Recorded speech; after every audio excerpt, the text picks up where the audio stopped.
Melvin, thank you for interviewing with us. Okay, to start off with, right, can you actually tell us more about yourself? My name is Melvin, I'm 28 this year, and I've been in this industry for almost 5 years. And yeah, that's all. That's all. Okay, so why did you actually decide to become a personal trainer? Since young, I've been very interested in health and fitness, this kind of thing.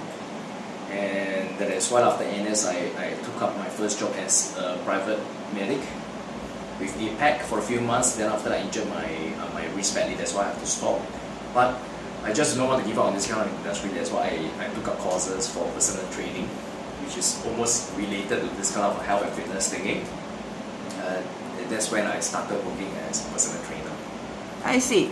Okay, we understand that in order to be a personal trainer, right, you guys will actually have to possess quite a few professional certifications. Yes. So what kind of certifications do you actually have? For me, I'm a certified personal trainer, and I got a diploma in sports and exercise science, certified TRX trainer, certified kinesis trainer, so on and so forth. And last but not least, we must have CPR certs and license. Yeah. Oh, okay, I see.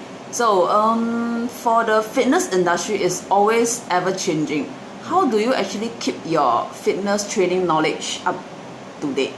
Well, going for courses regularly, and of course, I have to bring out the book to study. Sometimes, before I sleep, this is what I do.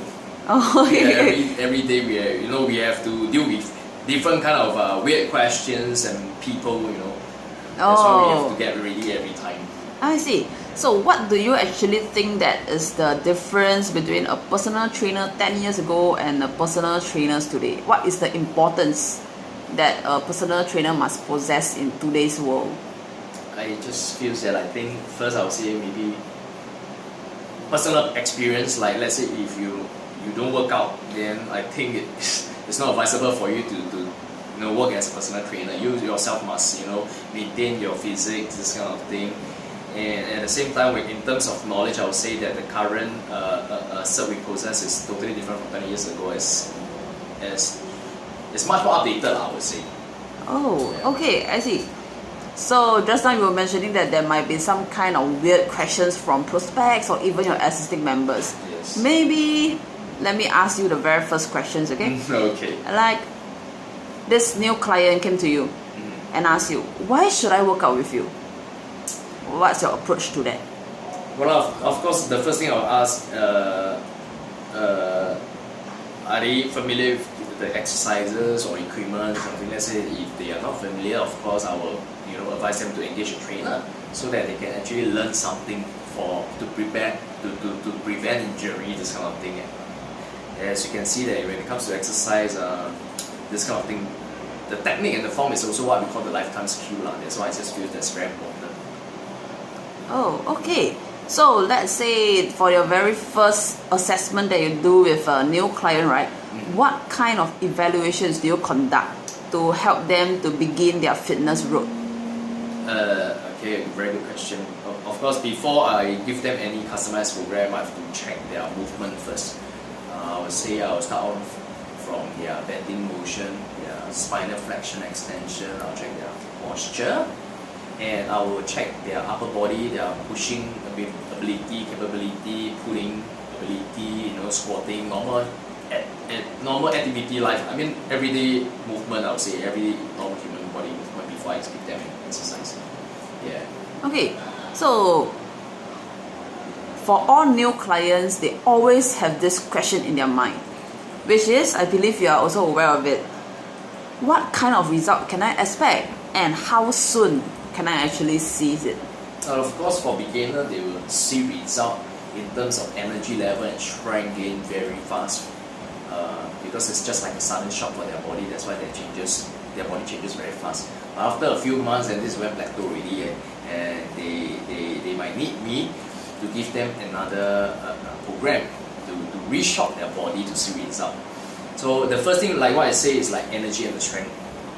Yeah. Then after that, they will start seeing fat loss result also. Yeah. Okay. So let's say for a client to want to see result in 1 to 2 months, how many sessions a week would you suggest and why?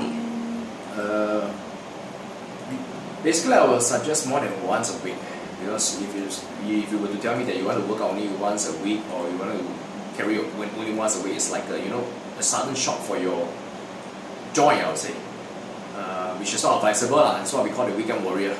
Just like those runners, they can only run once a week. That's why quite a few cases in Singapore whereby they run halfway and they collapse lah.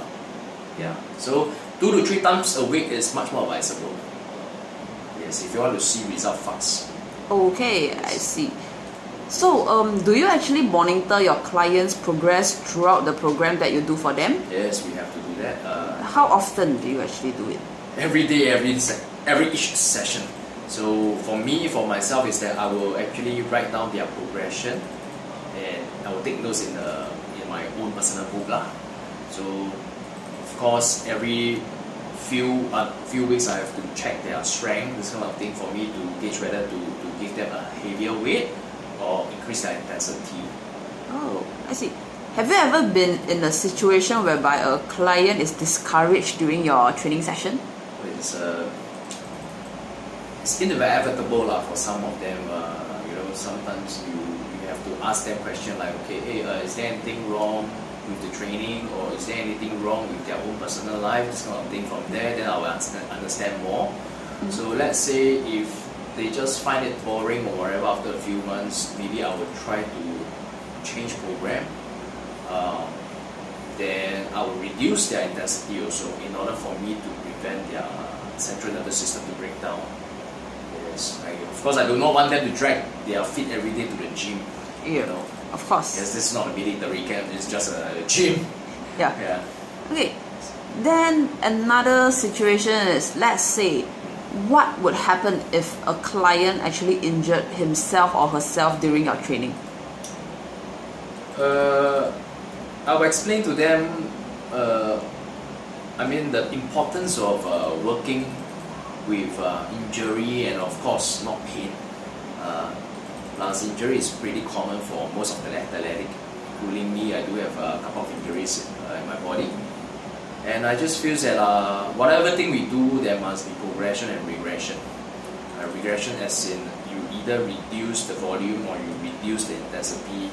Example, the weight, maybe I start off from a very light weight, after that gradually I increase to a heavier weight.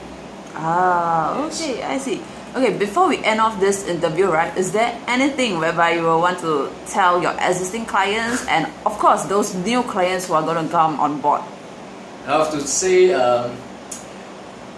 first of all, you got to engage a trainer if you're a beginner. I'm not trying to sell, but I think it's very important.